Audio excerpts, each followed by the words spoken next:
Bienvenidos a la clase número 2 de medios de representación gráfica y dibujo mecánico de la Universidad Nacional de Guillermo Brown.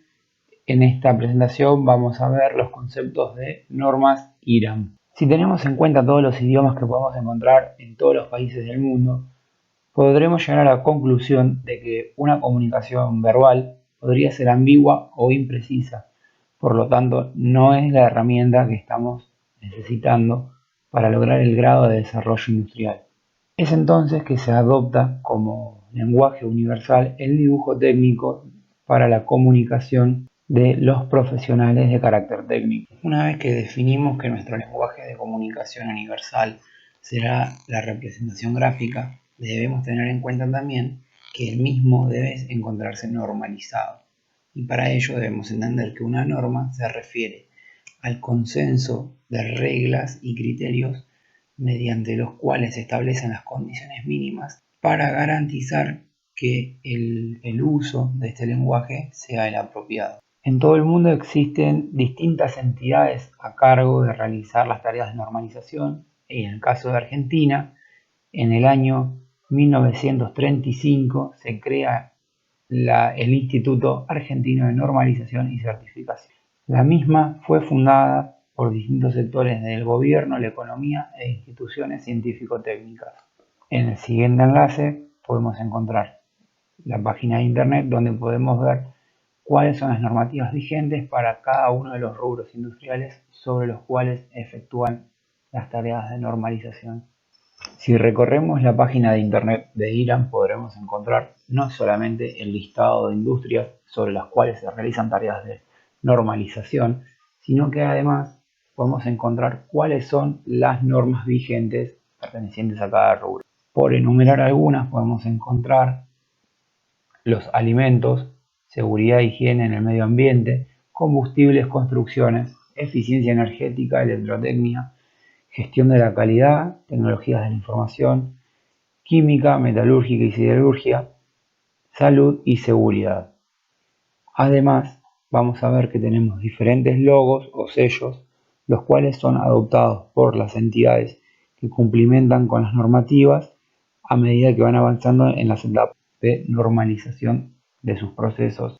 En líneas generales, la importancia de las normas y la normalización radica en que al definir los parámetros mínimos podemos definir barreras de seguridad mediante las cuales todos los productos o procesos que estén aprobados deben haber realizado cierta cantidad de testeos y haberlos aprobado, definiendo así condiciones mínimas para garantizar la seguridad de los usuarios, así como también su calidad y demás. Hasta el momento hemos podido comprender que mediante la normalización podemos garantizar la seguridad y la calidad de productos y servicios. Pero entonces, ¿por qué las adoptamos también para la realización de dibujo técnico? Debemos comprender que si nuestro objetivo es desarrollar un sistema de comunicación universal, es importante adoptar un sistema de normalización como son las de IRAM, que nos permitan garantizar que las líneas, letras, formatos, rótulos y demás sean comprensibles. De esta manera podremos lograr que la comunicación sea entendible entre las distintas partes que participan de ella. Dentro de las normas IRAM podemos encontrar la número 4502, la cual es la normativa referida al uso y estandarización de las distintas líneas. ¿Por qué tenemos una norma la cual nos define las líneas? Esta está referida a que cada tipo de línea diferente tiene un uso en particular en una parte específica de la lámina mediante la cual nosotros podremos llegar a interpretar distintas condiciones.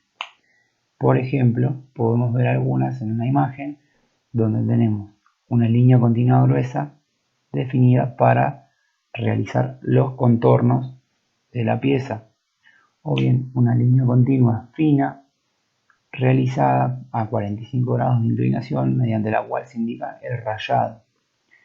También podemos observar que con una línea muy similar a la anterior, también continua y fina, se definen las líneas auxiliares y de cotas. Luego vamos a ver qué son las cotas, pero a primera medida podemos definir que es donde nosotros vamos a colocar las medidas de la pieza que estamos dibujando. Después vemos abajo la línea de trazos, la cual es una línea intermitente en la cual los trazos cortos y largos son colocados uno y uno y se utilizan para definir ejes de simetría, que son líneas imaginarias sobre las cuales la pieza es igual a un lado que hacia el otro.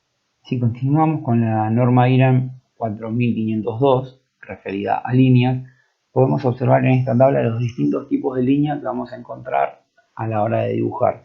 No hace falta aprendérselas de memoria, sino interpretarlas y después, cuando las veamos en el plano, entender a qué es que hacen referencia. Vamos a irlas leyendo desde arriba y vamos a comenzar con la línea continua gruesa, la cual tiene proporción 1, es decir, es la más gruesa de todas. Se debe realizar con el lápiz 2B, que es un lápiz oscuro, y su uso está definido para los contornos y aristas visibles. Podemos ver hacia la derecha en representación cómo se debe dibujar esta línea. Vemos que es un trazo firme y grueso. Después tenemos la continua fina, la cual dice proporción 0,2. Eso significa que es aproximadamente 5 veces más fina que la línea que hablamos recién. Se dibuja con un lápiz duro llamado 2H, el cual hace trazos mucho más claros, y utilizando esta misma configuración de grosor y de lápiz podemos llegar a realizar también líneas que, si bien no son rectas, también son continuas. Tenemos un tipo que es en zigzag, definida para la interrupción de grandes áreas, y tenemos una que es una ondulación definida para la interrupción de vistas y cortes parciales de piezas. Tenemos líneas de trazos en las cuales podemos ver la de trazos para línea oculta, que es una línea de espesor medio, está definido como un espesor 0,5, que es proporción de la línea gruesa original. Se realiza esta línea con lápiz 2B y se utiliza para contornos y aristas ocultas. Fíjense que la línea, entonces, si me define partes ocultas, significa que yo tengo que dibujar cosas que no veo. Aunque yo no las vea, siguen estando ahí y las debo representar. Finalmente vemos que dentro de las líneas de trazo tenemos las de ejes de simetría, que son líneas finas dibujadas con el lápiz duro para hacer los ejes de simetría que mencionábamos recién, y también tenemos una que es muy parecida pero de mayor grosor, mediante la cual se indica dónde la pieza va a tener cortes y seccionados. Luego tenemos una que es aún más gruesa, que se utiliza para indicar los incrementos. A modo de ayuda les vamos a explicar cómo es que deben trazar las principales líneas que vamos a utilizar en nuestros dibujos. La línea continua por lo general debe ser realizada acompañada por una regla para garantizar que sea recta y se debe evitar interrumpirla o remarcar. Luego la de trazos ocultos es una línea que también se utiliza la regla a la hora de realizarla, pero debe tenerse en cuenta que cada trazo debe medir aproximadamente 4 milímetros, dejando 1 milímetro de separación entre. Luego la de ejes, dijimos que era de tipo delgado, se utiliza trazo alternado de trazos cortos de 3 milímetros y trazos largos de 10 milímetros, dejando 1 milímetro entre ellos.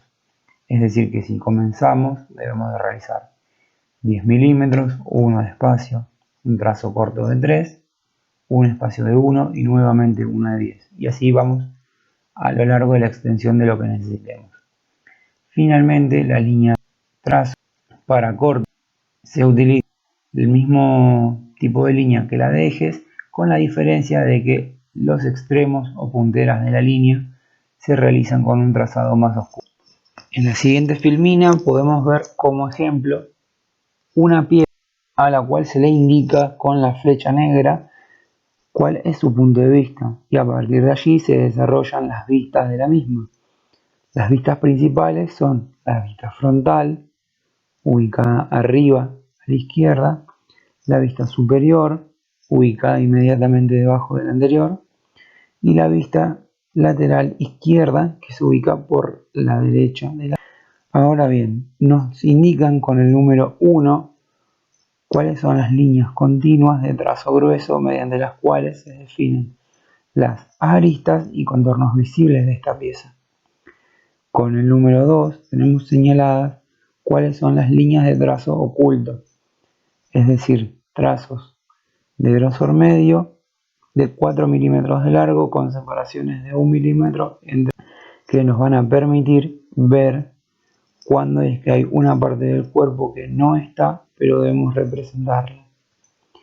Finalmente, tenemos las líneas de trazos de plano de corte, las cuales son similares a las de eje de revolución, con la diferencia de que tienen los extremos oscurecidos para identificar que la pieza será cortada por esa sección. Continuando con el mismo ejemplo, podemos ver en la pieza de la derecha cuál es el eje de simetría y de revolución, el cual es una línea de trazos fina que intercala trazos cortos y largos con una diferencia de 1 milímetro. Además, con el número 5 podemos identificar las líneas de rayado, las cuales llevan una inclinación de 45 grados para indicar que parte del material no se encuentra porque ha sido cortado de la. En esta filmina, si bien no hacemos referencia a las líneas, queríamos explicar rápidamente qué es un corte, porque lo tuvimos que ver en la filmina. Fíjense la figura de que tenemos definido dos flechitas que indican que la cara lateral derecha de la pieza se va a despegar. Y si podemos observar las tres figuras de la parte de abajo, vamos a ver que tenemos dibujadas la pieza entera, luego como si fuera un esqueleto de la misma, y podemos ver las líneas ocultas, y finalmente podemos ver la pieza con un plano ubicado con las líneas de el cual secciona y parte la pieza en dos. A esto es a lo que nos referimos cuando hablamos de corte. Ahora que ya definimos los distintos tipos de líneas que podemos dibujar, vamos a pasar a ver las distintas minas de los lápices que podemos llegar a encontrar para poder realizar los trazos claros u oscuros que debemos hacer. Las minas de lápices se clasifican en una escala que va regulada por su dureza, siendo H del inglés hard, dureza, y el B del inglés black, es decir, su tono de color negro. Entonces, dentro de esta escala nosotros vamos a poder encontrar desde el 9B hasta el 9H, siendo el 9B el trazo más oscuro y el 9H el más claro. Esto se debe a la composición de la mina.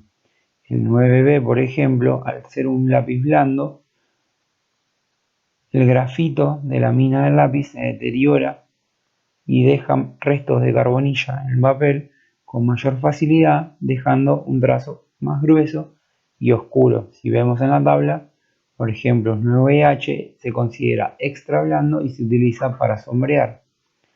A medida que el lápiz se va volviendo más duro, a la misma presión de la mano a la hora de dibujar, el trazo se va a ir volviendo un poco más claro. Esto se debe a que la nueva dureza que encontramos en el lápiz hace que se deteriore menos contra el material de la hoja y de esa forma el trazo quede definido de una forma más clara. A mitad de tabla vamos a poder encontrar lápices como por ejemplo el HB, que nos dará un trazo más bien gris y es de los más comunes que se encuentran en las librerías. Y si seguimos hacia el otro lado, es decir, hacia el lado de mayor dureza, podemos llegar hasta el 9B y los lápices extra duros, que dice que son lápices que se utilizan para litografía y cartografía, ya que son más bien blancos y dejan muy poco material. En realidad no es que sean blancos, sino que la cantidad de material de grafito que desprenden es mínima, entonces el rastro resulta imperceptible. No es que la mina del lápiz sea. Al igual que gran parte de todos los contenidos referidos a los medios gráficos, la caligrafía referida a las letras y números también está normalizada. En la parte inferior de la hoja podemos encontrar una tabla con las referencias de medidas para la realización de letras mayúsculas y minúsculas. Y si podemos verlo en la parte superior, las letras tienen alturas específicas que deben respetarse.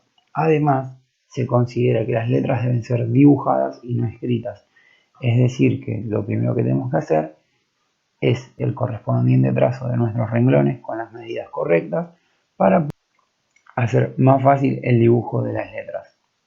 En esta imagen, por ejemplo, podemos apreciar todo el abecedario escrito en mayúscula, a continuación en minúscula y luego algunos signos y números que podemos encontrar habitualmente. Si comparamos las mayúsculas con las minúsculas, podemos identificar rápidamente que las minúsculas tienen parte del cuerpo, en algunos casos, que sobresale hacia arriba o hacia abajo, y si tomamos en cuenta las dimensiones de los renglones, podremos notar que la altura es la misma que la del cuerpo de la mayúscula que le corresponde. A la derecha de la hoja podemos ver cómo es una hoja con sus renglones caligráficos ya definidos, respetando las proporciones que mencionamos antes. Entonces, podemos comenzar a dibujar las letras mayúsculas o minúsculas siguiendo la altura definida por los renglones. Otro de los elementos que se encuentran regularizados bajo normativas son los tamaños de las hojas de papel sobre los cuales nosotros vamos a dibujar nuestras láminas.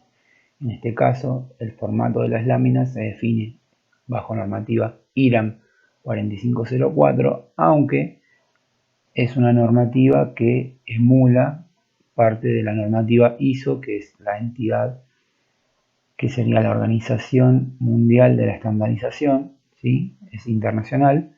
Entonces, lo que hace la normativa argentina es emular esta, que viene de un nivel superior.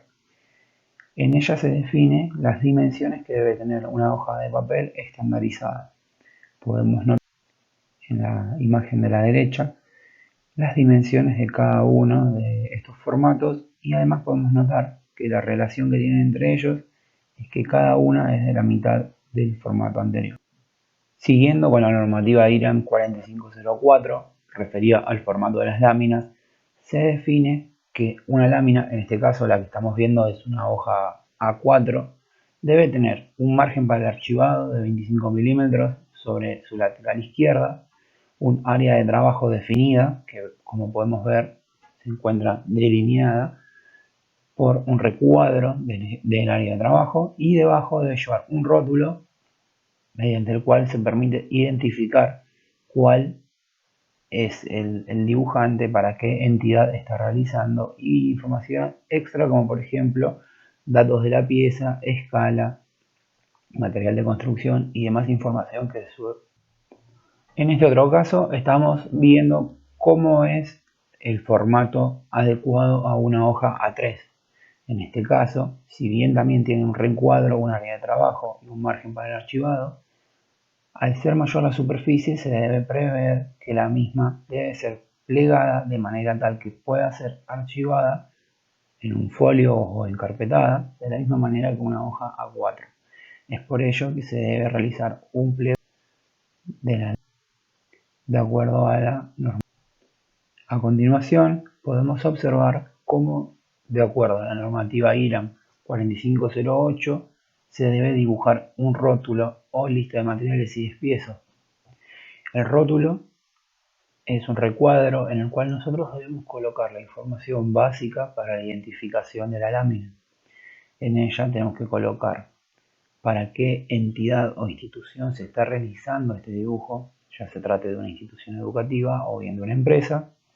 Además, datos del dibujante como su nombre y documento, y en el caso de ser requerido, información del tipo de material que se utiliza para la confección de la pieza, su escala, su terminación y demás información que permita a la hora de fabricar la pieza.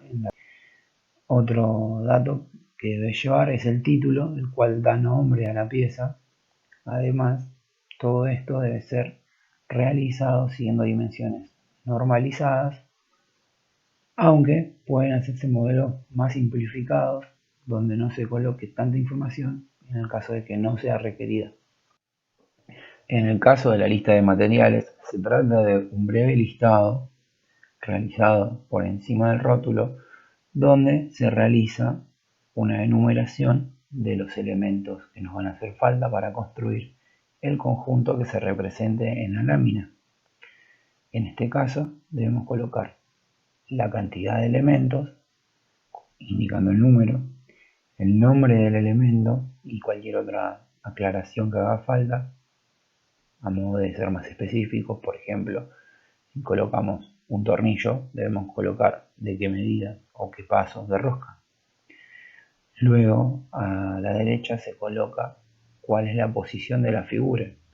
En este caso, por ejemplo, lo que vemos es que dice F19. Eso significa que en la lámina debemos colocar alguna flecha que indique F19 para no reescribir nuevamente que estamos hablando, por ejemplo, de un rodamiento, para no entorpecer la lectura de la lámina. Entonces se colocan signos y abreviaturas más chicas que nos permitan identificar de manera confiable todos los elementos que componen la pieza sin volver un borrón de la lámina. Dejando un poco de lado el tema de las normativas, a continuación vamos a ver los distintos tipos de escuadra que debemos utilizar y cómo utilizarlos para confeccionar los trazados de las líneas para la realización de nuestras láminas.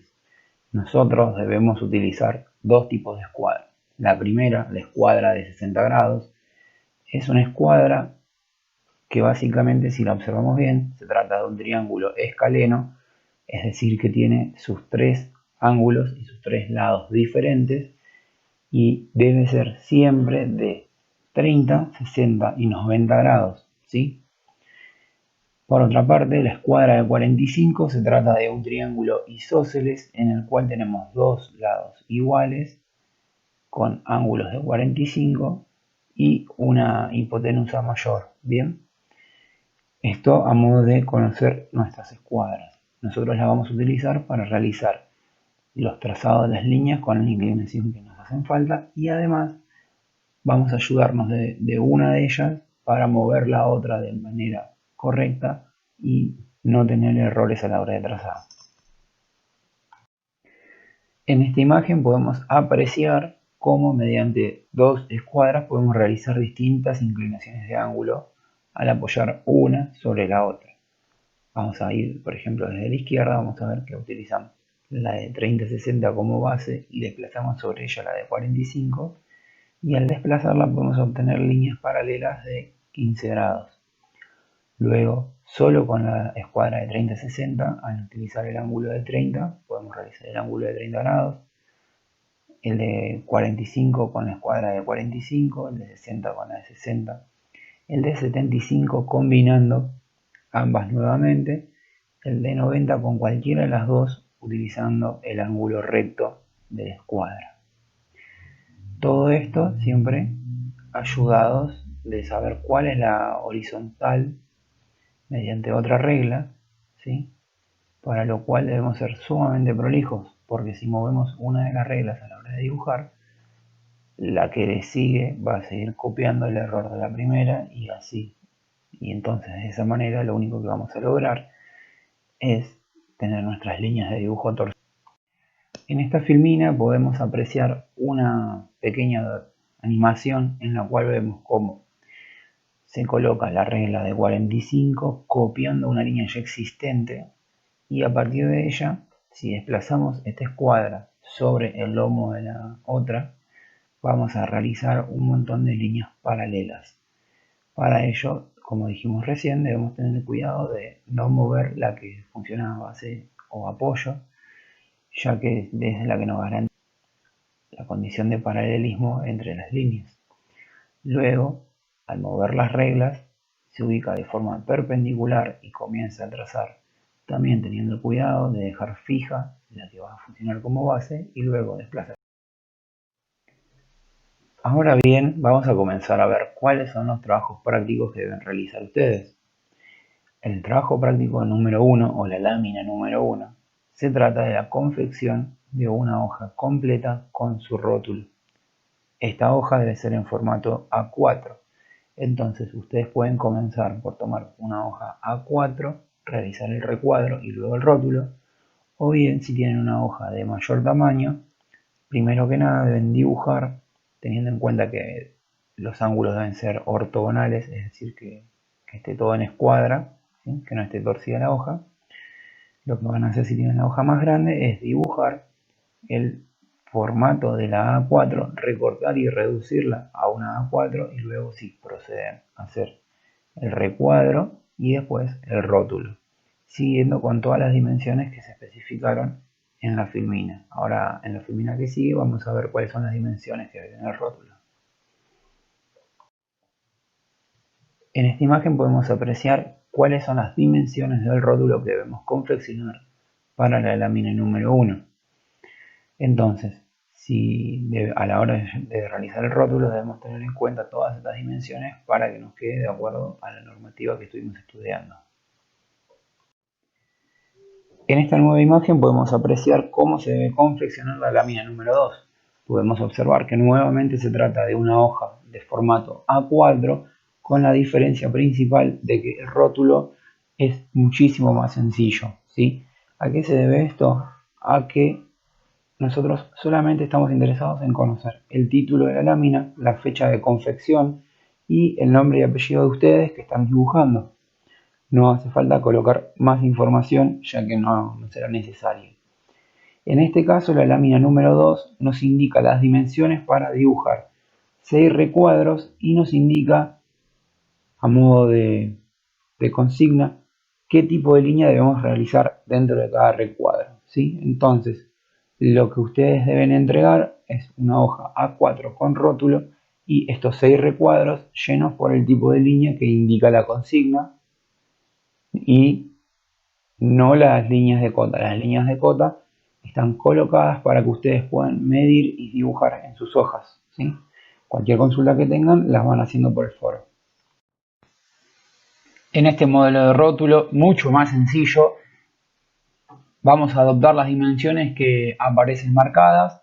Para realizar la confección del mismo, vamos a colocar medios de representación gráfica, que es el nombre de la materia, nombre y apellido, 2 puntos y luego el nombre de ustedes que están dibujando, el número de lámina, 2 puntos y el número de lámina que corresponde, en este caso el número 2 y luego es el rótulo que vamos a adoptar de acá en más.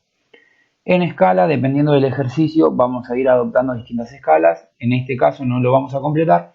Y donde dice nombre de la lámina, debemos colocar trabajo práctico L2 o lámina número 2 y la fecha en la cual se realizó el trabajo. La última lámina que se debe confeccionar es la lámina número 3 y nuevamente se trata de una hoja A4 con rótulo sencillo. Fíjense que en este caso cambia el nombre o título de la lámina, en este caso se llama caligrafía, indica la lámina número 3 y la particularidad que tiene es la colocación de los renglones. La colocación de los renglones está hecha para que ustedes puedan elegir un texto y copiarlo en letra caligráfica. Bien, en el caso de esta lámina ustedes deben confeccionarla de forma entera o bien imprimir la hoja y escribir la caligrafía sobre la copia, siempre respetando el formato indicado y siempre respetando las alturas de los renglones que aparezcan. Con eso concluye la clase número 2 referida a normativas, ¿sí? Y si bien entendemos que es mucho material, mucha información de golpe, es por eso que decidimos realizar los videos para que ustedes puedan tener varias fuentes de consulta. Entonces van a poder ver la clase en PowerPoint, van a poder ver el video para guiarse mejor, van a poder realizar consultas por el panel de Jamboard, van a poder realizar consultas por el foro y nosotros les estamos colgando esta clase con un poco de anticipación para que lleguen al día martes habiéndola leído y consultado. No hace falta que hayan terminado las láminas, pero sí sería bueno que las encaren a modo de que surjan algunas consultas y vamos a ir respondiéndolas. Sin nada más que agregar, los vemos el martes para la clase sincrónica. Muchas gracias por su atención. Chao, chao.